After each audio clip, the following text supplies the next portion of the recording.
Alright, we are live. How do I get these effects going? What effects? Hmm? What are you talking about? The Google effects. That's my beard. Alright, so, we'll start off. This is the Rick and Paul show. I got my buddy here, Rick, aka Nicholas Desiato. The legendary nickname Rick stems from. Feel my. I had this clever disguise. Oh man, how do I get that on me? I'm ruined. Alright, but yeah, so it's a show pretty much about nothing. Just talking random shit.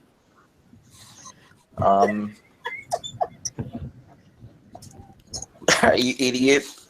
So if you wanna, I just wanted to start kind of discuss how we first got started, right? So it all started what, 6 years ago? 6 or 7 years now? I started at 2011, so 6 years ago. I started a job at a nice big little corporation, big little. But yeah, the first year I barely knew you. The only time I ever really had a conversation with you was when I had to walk up to the printer to pick up paperwork and orders to do work. And we didn't even say a word to each other other than you giving me your goofy ass smile, wearing your shitty little Cowboys hat, even though I'm a Cowboys fan as well. And you know the funny thing is, every time you smiled at me, I didn't even get angry or take it as a threat. I was like, I could probably be good friends with this kid, but I'm also socially awkward and shy. So I was just gonna ignore him. So I just smiled back and we just laughed at each other. That's what my problem with filming like this was. Just like an anxiety of being on camera. Right. That's why I put on this clever disguise. Okay. No, I was reading the other day. They were saying how you get phone anxiety because you can't see the person's face. When you try to interpret what they're saying, you're afraid they're not picking. It's sort of like a text message where you can't. You're trying to put it into understand the host that they're actually going to translate. Okay. What I was thinking about lately was how things like road rage and stuff are going to go away because once we have self-driving cars, you're not really going to have to worry about these anymore because you want to you're not going to have to talk on the phone anymore because you're going to see people's faces. Right. You might want to put on headphones because I think because your sound is on, it's duplicating the sound, so it's kind of coming out muffled.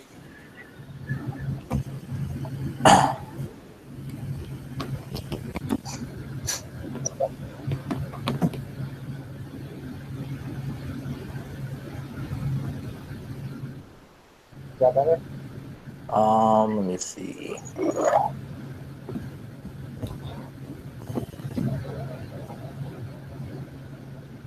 Hello? Try saying something. Is it better now? Do you want me to mess with the speakers? Well, if you got your headphones on, the speakers should have no effect.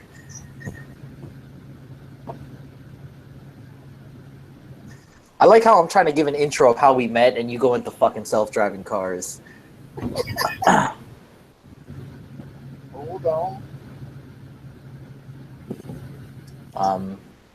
Alright, now we're up. We're good. Does it sound fine, you think? Yeah, it's pretty good. So, anything that you'd like to talk about on pilot episode? Since we're not going to go through our history.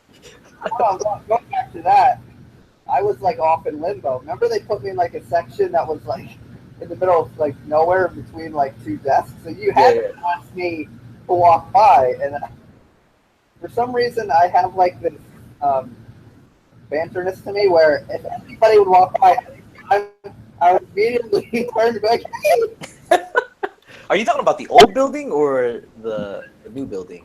The old building.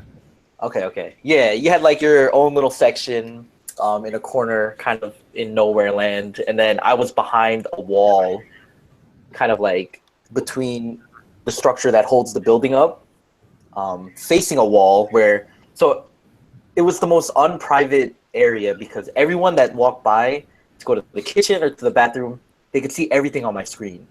So it made no sense, but again, cubicle world, you're placed wherever they demand you to sit, and you just sit there and do work. Well, I was watching Office Space with Christine last night. There was like the cubicle layout.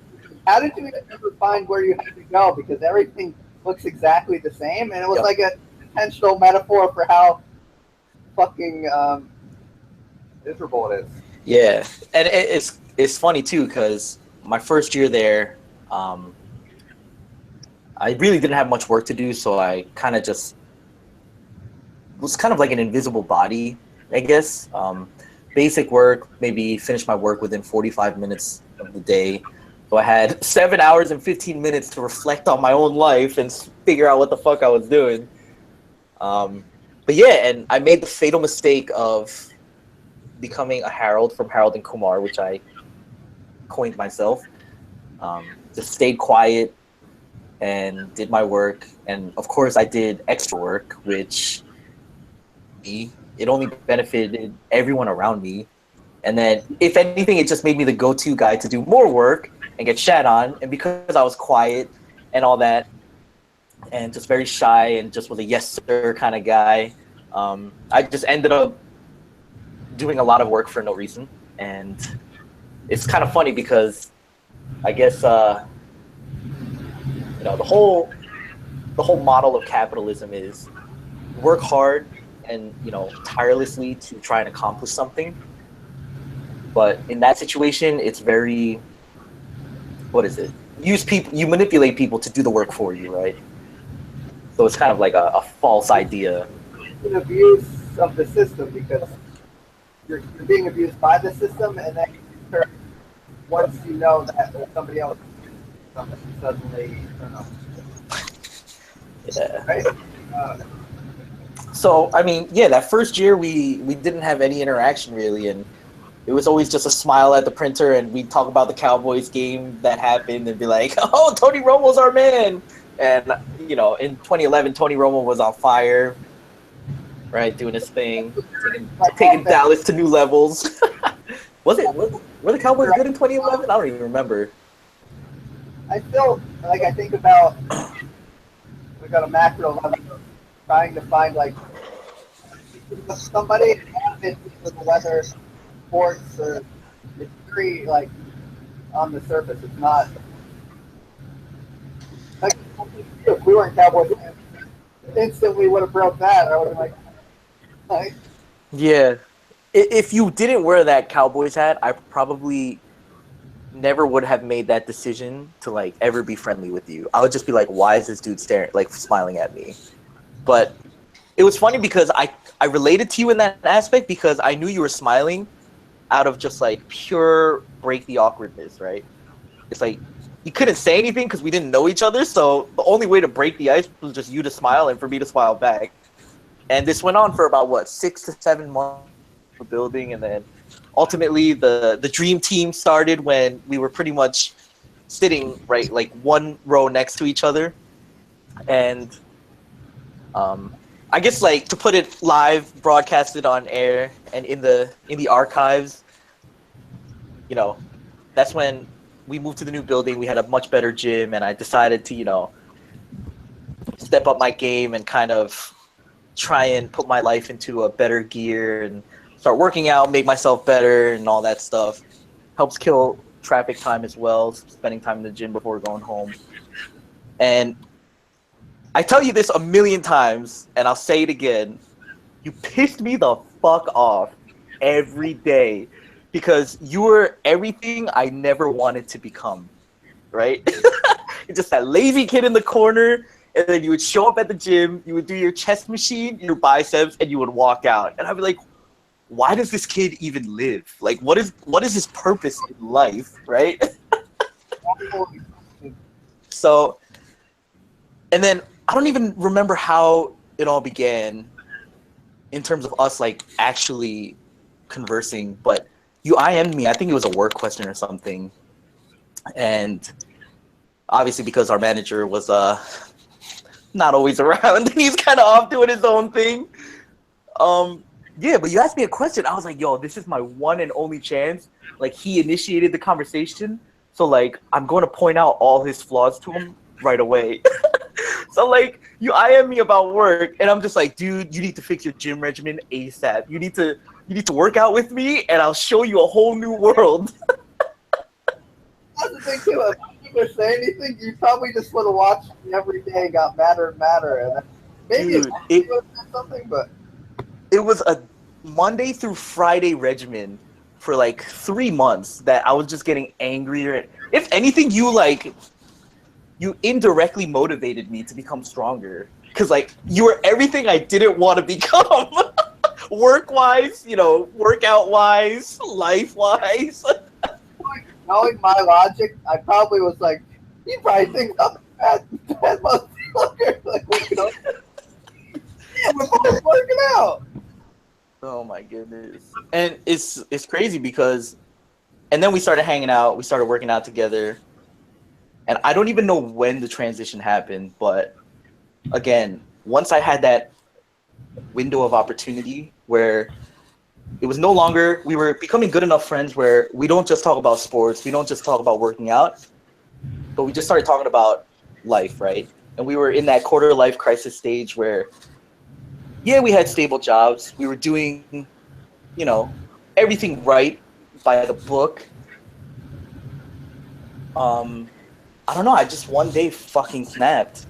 And No, I think that's a good point because working with any relationship you have, like it starts out like, yeah, I want to be great at this or whatever, and then there's this natural lull of you can plateau, and then everything becomes so repetitious. We've been going to the gym for so long, talking about the same thing that we like just chanted it on to what the hell are we doing? And I don't know what happened, but like you gave me that window of opportunity to like simply say what was truly on my mind, right? And what was going on in my life. And I took that, and you were probably, I don't know what you were thinking, but you were probably just like, what is this fucking guy even talking about, right? Like, I'm like talking to you about like, what the hell are we doing here, Hair? Like, well, that's the thing. I think we had so many of those like bullshit conversations that was. I think one of us finally tested the waters, and I think we both picked that we both were on the same wavelength of we're like this is. and again, correct me if I'm wrong, but just for our two viewers, which is right now me and you only, but just so that we can verify, and I kind of want your point of view on this, but how content were you before I ruined your life, right? And we make this joke that I ruined your life simply because it got to a point one day where I asked you one too many questions, where you started questioning everything about life. And I don't know if it was something that was always on your mind that you just kind of suppressed because you were like, okay, I'm making money, I work my 9 to 5, I go to the gym, I go home. That's my life for the next 40 some odd years. But I mean, was that one fatal day that I started asking you a million questions and asking what your life aspirations were and if this is where you want to work for the rest of your life and do this for the next 15, 20 years, was that always on your mind? Or were you ever consciously thinking about something like that? I know for a fact you did it for my own good. Let's put that the first point, and then just reality checks of. It was one of the times that it clicked in my head that I was making sense because I would always question these things. But it's different to hear it from somebody else. It might not have been the way I would have said it, but this plan just seemed ridiculous. Right. The institutionalization of you do this, keep staying on a steady trajectory. Right. Do you feel like, because after a year there, That's what I was thinking. After a month there, I was like, I'm not going to be here very long. you made that decision up? No, I kept telling myself because it didn't feel right. Right. And You're there so long, and then you just keep piling it on. And right. And was this other than, you know, your typical retail jobs during college and whatnot? This was your first corporate adult job? I remember when I got the offer after getting out of school, and I'm like, wow. Right. But it's this false sense of accomplishment that wow, yeah, I'm making money and Right. they're abusing you. I mean, No amount of money out of school, you're easy lick. and I think that's where it was always, it's like, are they abusing me because, or should I be grateful for my position and for what was offered to me, right? Because ultimately, in the grand scheme of things, I'm obviously not suffering compared to what's really going on in the world and third world countries, and you know, there's a lot more situations, and there's a lot more different realities that we're not aware of, and that we're aware of, where there's a lot of people that are a lot worse off than we ever will be, right? Realistically, and Now that's the problem I have. I don't like the fact that they're communicating the narrative of this is what you should be grateful for because right, office space. He's like, I did nothing and it was everything I dreamed of. Uh, I don't yeah, like the idea of work being this idea of productivity when it's essentially not productivity for me. Right? It's not producing what I want. right. You're part of the agenda. And it's funny you mentioned that because my first job out of college, stepping into the corporate world, just a little backstory. Growing up, you know, immigrant parents, I grew up where my parents came to this country and they didn't really have much. They built their own business. And while everyone in my eyes was enjoying their summer vacations and their weekends, you know how typical immigrant Asian life is, you know, growing up. I spent all my weekends working, all my summers working at age 3, right?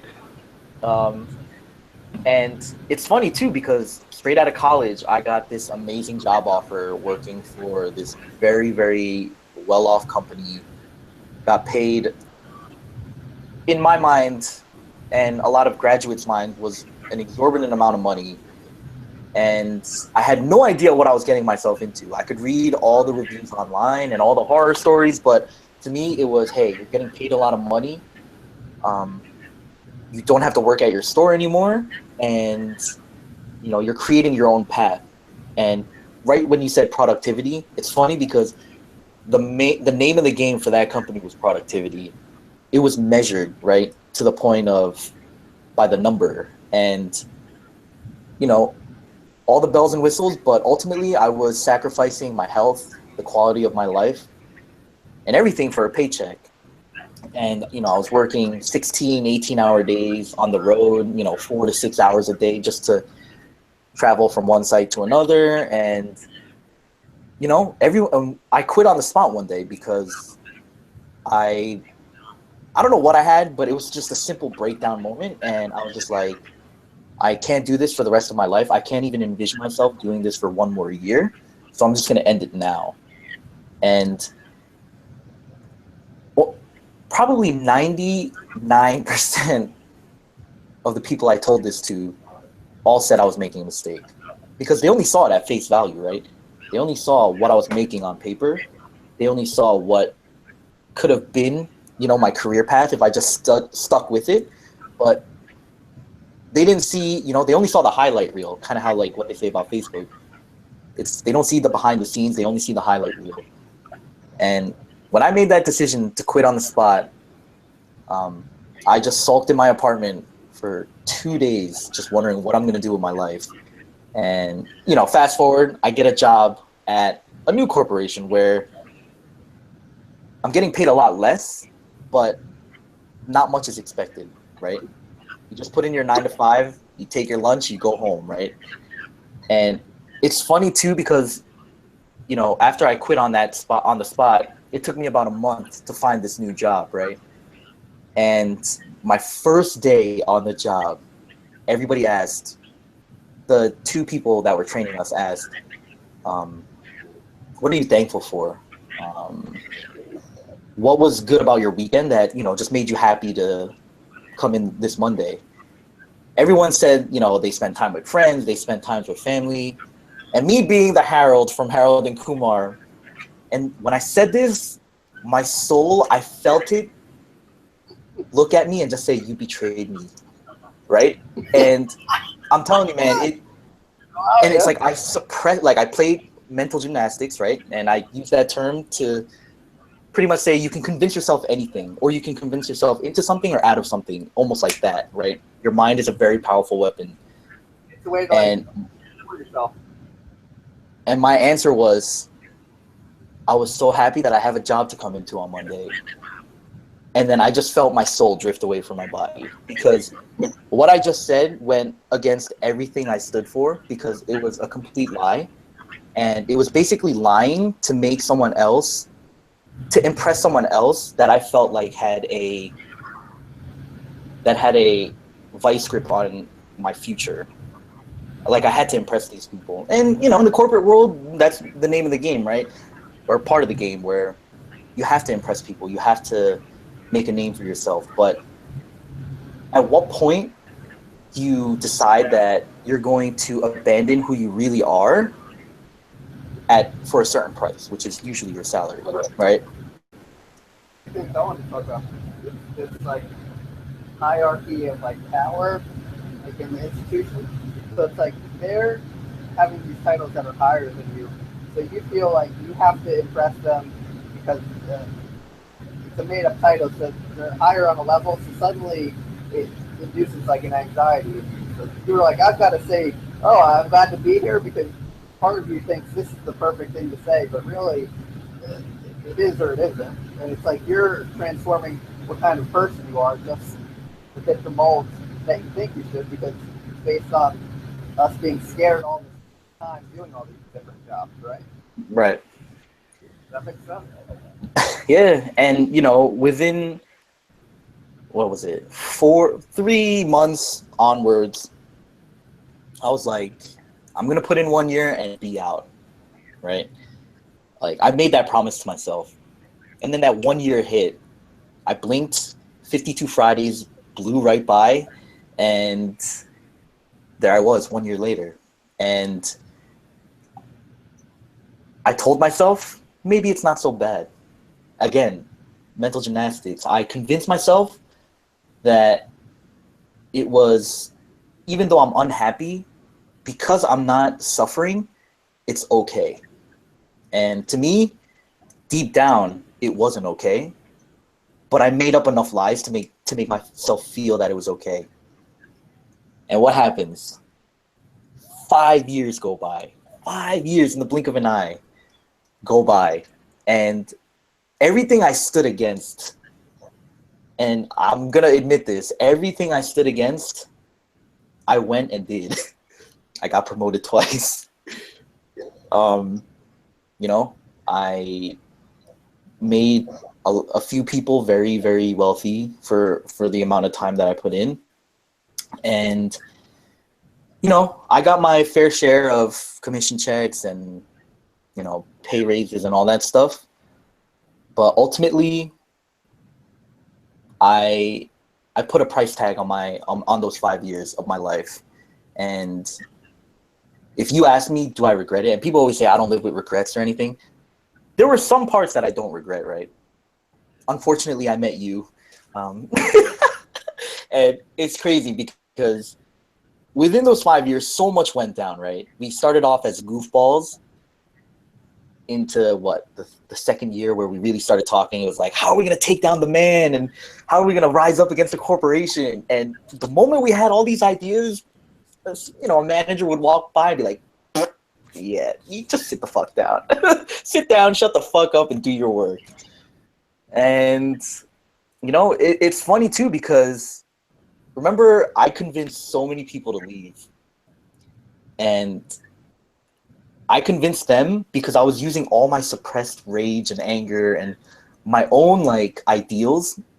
And because I was so afraid to live up to that and go through with my own conviction, I just wanted to see other people do it and see if they succeeded or failed. And the funny thing is, I like to at least believe they all went on to do a lot bigger and better things, and kind of go into fields that they were interested in. And it's so crazy. And I remember you always bashing me, and as much as I bashed you for being routine and being lazy and just not thinking outside the box, when in reality, had you not smiled at me with that goofy ass smile at the printer, I probably never would have. I mean, I can't say I never would have, but let's just say it helped bring a lot of things to light, right? And I remember you always saying, you give all this great advice out, but you don't follow through on your own advice. These people all left and went to do bigger and better things. Easy. If the advice was suddenly you're the one facing yourself. It's a different ballgame. Yep. It's not being critical, and it's easier to fool yourself. Right.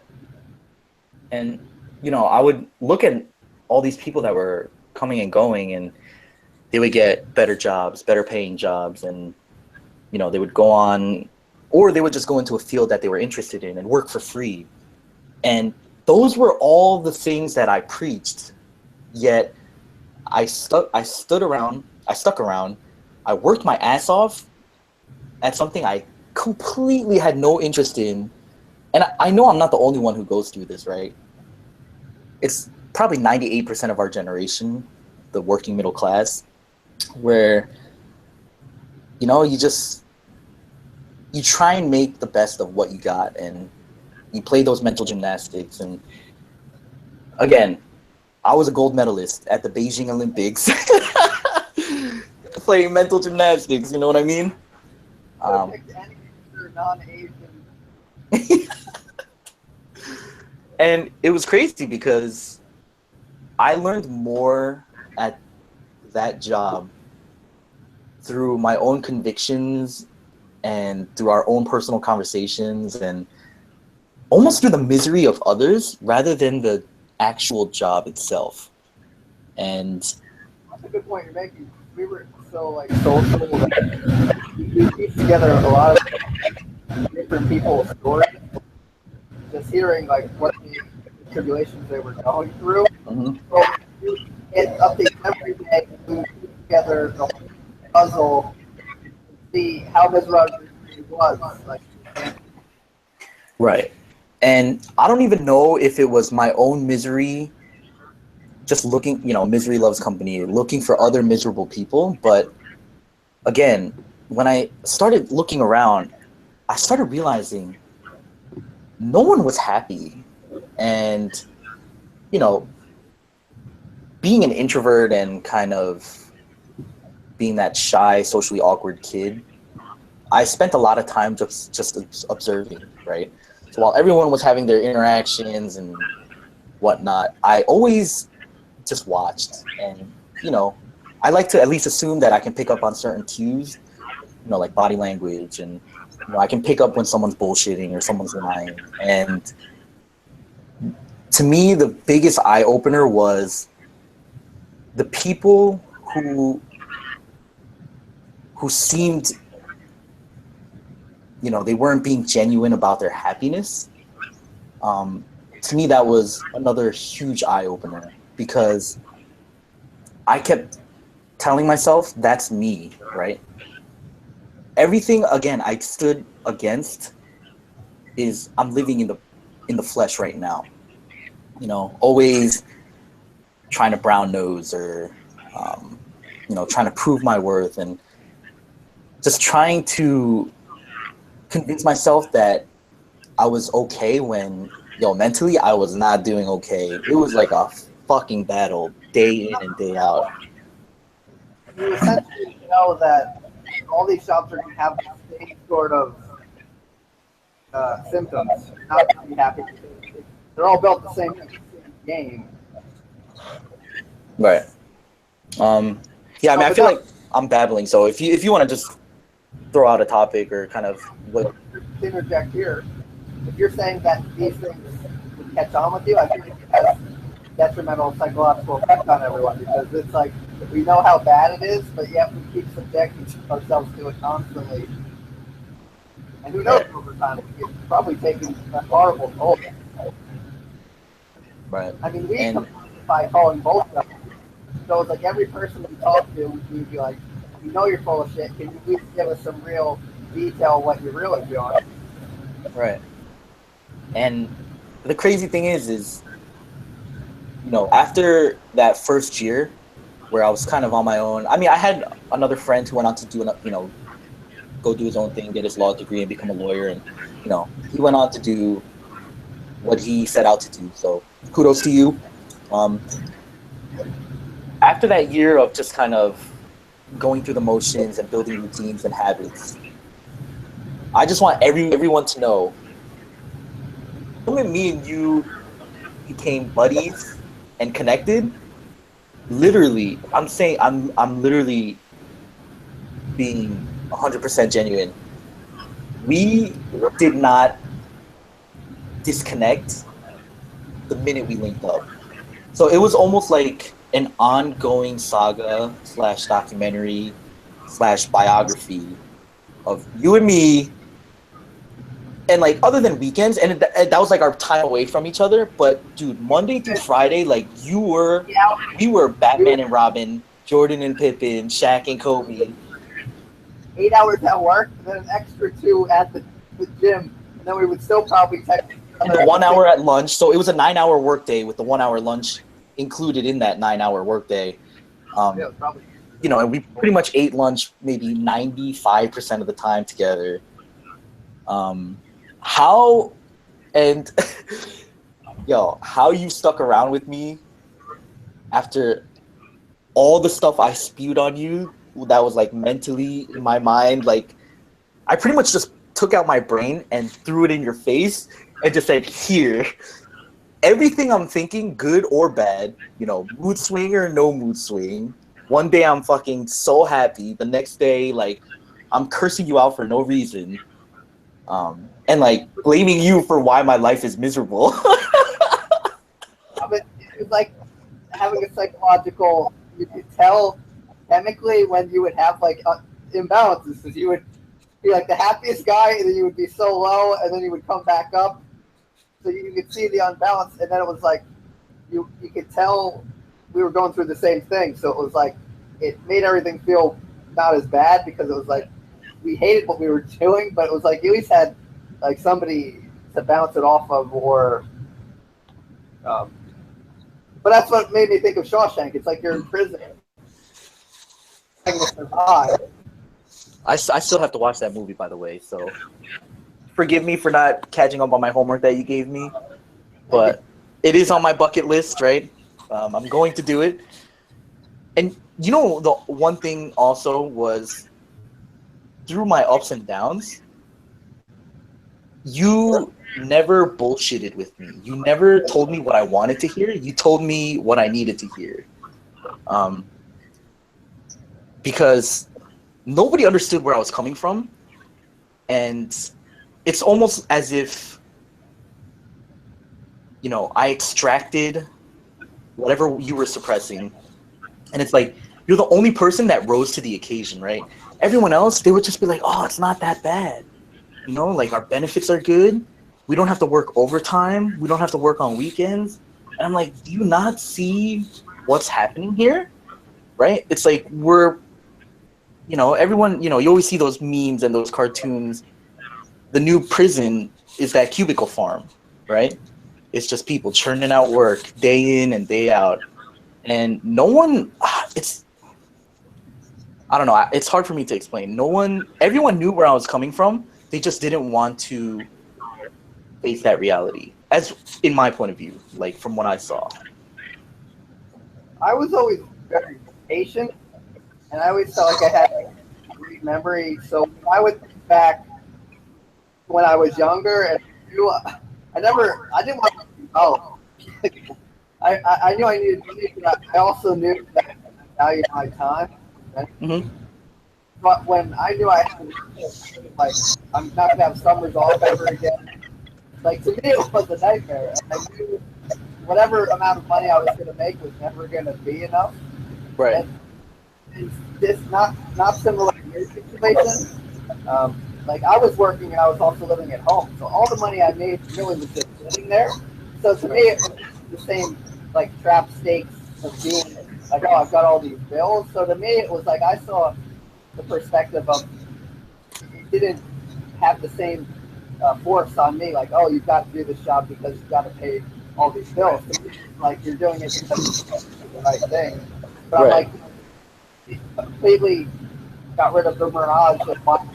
It's basically a trap to what Right. you're just trying to pay for things you don't really need. Right. And I lived eagerly. To me, I was like, I really don't. Yeah. And you know, I took a huge pay cut coming to this job, and you know, I had a ton of student loans, and I think the one thing that really snapped me out of it, you know, because I was spending very recklessly. I lived away from home just because I wanted to be out on my own. I would buy every meal. I would never cook for myself. You know, live that bachelor life and pretty much not save a single dime of my money. And you know, I remember I don't know who I was talking to, but I was looking at we were talking about student loans, and then you know I was paying somewhere near the minimum, maybe a little bit more every month. And I looked and I saw how much was going to interest. And, you know, I remember talking to my parents about it.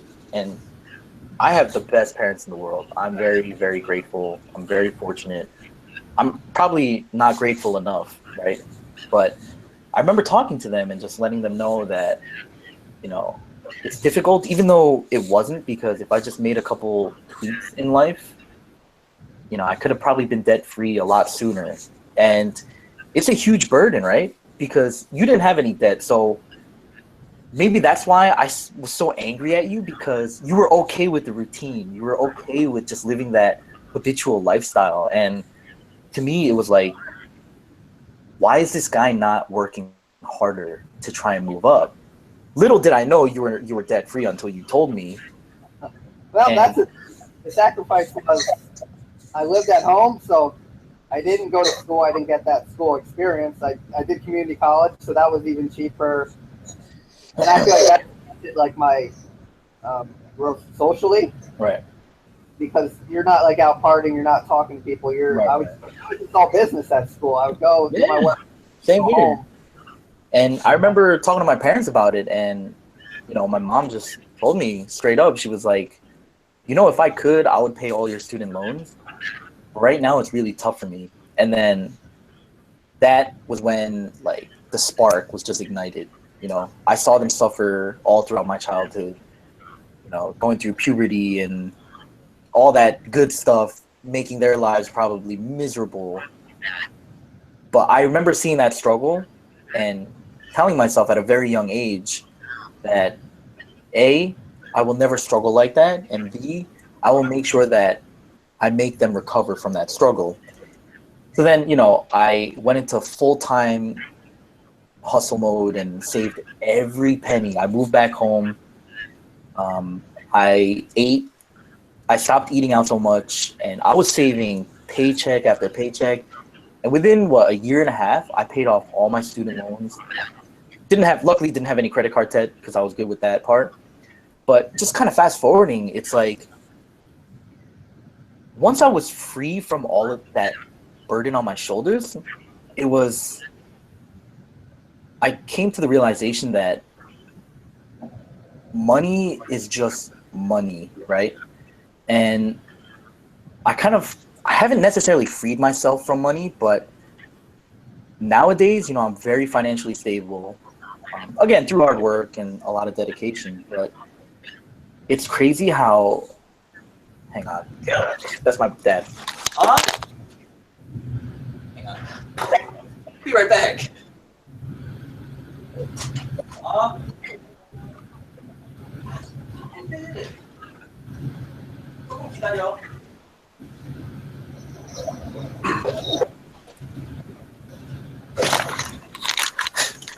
All right. I have to go turn on a Netflix movie for my dad, but Yeah, I want to meet him. Do you want to put it on brief pause, or do you want to? I don't know. You get a while. No, it's gonna take like 10 minutes, but then it's gonna be like 10 minutes of dead air. Unless you want to talk and kind of, I mean, you're being recorded and live, so if you want to just like Keep going. Yeah, why not? while I'm away, okay? Yeah, that's okay. All right, but yeah, let me just finish what I was saying. Like, I think it's so sad because I think one of the main reasons why so many people were unhappy, and you know, after kind of getting to know their backstory a little bit, you hear about the credit card debt that they're racking up and how they're living paycheck to paycheck. And to me, it didn't make any sense because if someone with no direction like me can free myself from those burdens, like what's stopping you, right? And it's like I just made I tinkered with my life here and there, and I made a couple tweaks, and it's crazy how it's just like that grasp that money has on so many people. I just kind of let myself go from it, and from that day on, I was just like, you know, I don't care if I lose this job. You know, I got enough experience where I can go and work on my own and find another job, or like life wasn't as threatening anymore. And I mean, did you feel that way? Here's the thing. I had saved so much money, and I didn't have like the bills. So to me, I didn't have the pressure on me that I see affects a lot of different people. Mm-hmm. Actually, also how they live their life. Right. Like a lot of people think about money constantly, like every decision Yeah. in terms of saving, just to like a lot of people have paycheck, which is very awful just because it's not their fault, but they try to live a lifestyle they can't. So it is their fault. You know, That I think you're being a little nice about it, but you know. But then again, we don't know their whole story, right? So yeah, you are right. You are right. I mean, we don't know what people went through. You know, if you had a shitty life and you found a job that's where you started making some money and you decided to splurge on life a little bit for the little time that you have in this world, go ahead and do it, right? I'm just thinking the context of majority makes you feel like you have to live a certain way, but everybody, I think, you should try to divert from the illusion of this is going to be a happy life, or if you look in a certain way trying to make it possible, you'll be happy. Like I feel like you should divert. Right. Nobody ever attempts to. Right. All right. Give me like 10 minutes, but if you want to just talk about anything. Yeah, I'm not going to talk to myself. You're not going to what? I'm not going to talk to myself. You're not talking to yourself, though. No one's here. No one's watching, but yo, this is going to be archived. You know, you never know who's going to watch later on in the future. Unless you want to come up with some. I know, because there's so much that I want to say, and I know not everything's not coming out very fluently. But if you have any topic points that you want to come up with while I'm away for like 5 minutes, that we can attack and. We'll start a new recording if you do that. What's that? We'll start a new recording if you stop it. If I stop now, then we have to start a whole new broadcast. Let's just do it again because this one was just kind of getting all the. Okay. Stuff. I just want to get more radical next week. Okay, and I want to check the sound quality because your mic is a little muffled. Like I can hear what you're saying, but I just want to sound. I want to hear it through YouTube. Okay, I'll call you back. All right, man.